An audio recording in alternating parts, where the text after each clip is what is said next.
sa bawat isa. Inaanyayahan ko po na magsitayo na po tayo. Sino pong pinagpala ng Panginoon sa nagdaang linggo? Amen. So, let us pray po. Panginoon, maraming salamat po sa umagang ito. At maraming salamat, Lord, although maulan ngayon, Lord, but we will take it, Lord, as umuulan, Lord, ng pagpapala mo sa buhay namin, Panginoon. At ingatan yung bawat isa, Lord, naway kayo lamang ang makita sa buhay namin, Panginoon. Kundi, Lord, we bring all, sa inyo namin ibinabalik, Lord, ang kapurihan at pasasalamat, Panginoon. In Jesus' name, pray. Amen and amen. Come on. Let us praise the Lord.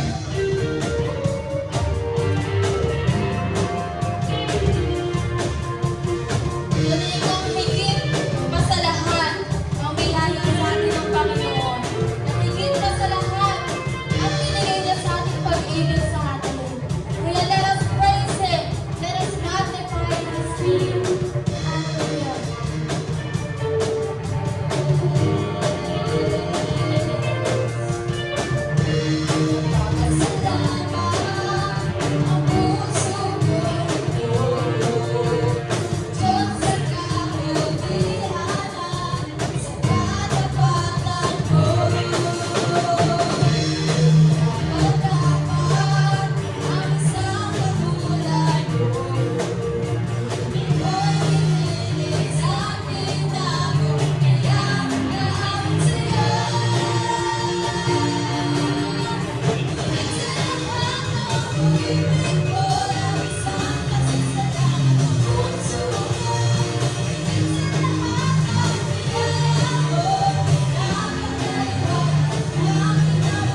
Palakpakan natin ang Panginoon.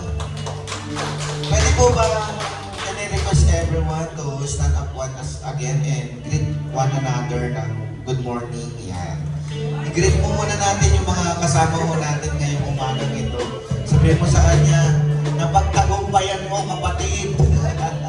Amen. Bagamat maulan, mahirap gumising. Ang hirap makapunta dahil pwedeng mabasa or baha. But congratulations! You won the battle. Amen? Yan po yung mga anak ng Diyos na kahit dumaan sa ulan, sa bagyo, hindi malulunod. Amen? Good morning po sa bawat isa. So it's nice to see you again, mga kapatid. Medyo matagal-tagal din po tayo hindi nagkita. Hindi, last anniversary niyo pala. Amen, yung nakatayo po dito. Yan. Siguro po, habang ninintay po natin yung ibawat isa, pwede ba tayo mag-compress na lang po dito para isa na lang yung tingin ko. Yan. So yung mga huli po na makarating ay dyan na lang po sila sa barangay. Okay lang po ba kayo dyan? Yan. Ako po, tanongin niyo po kung okay po ako sa ganito. Yan. Kasi pwede po akong kumalat yung mata ko hanggang doon. Yan, ngayon nakapo ako. So it's okay lang yan.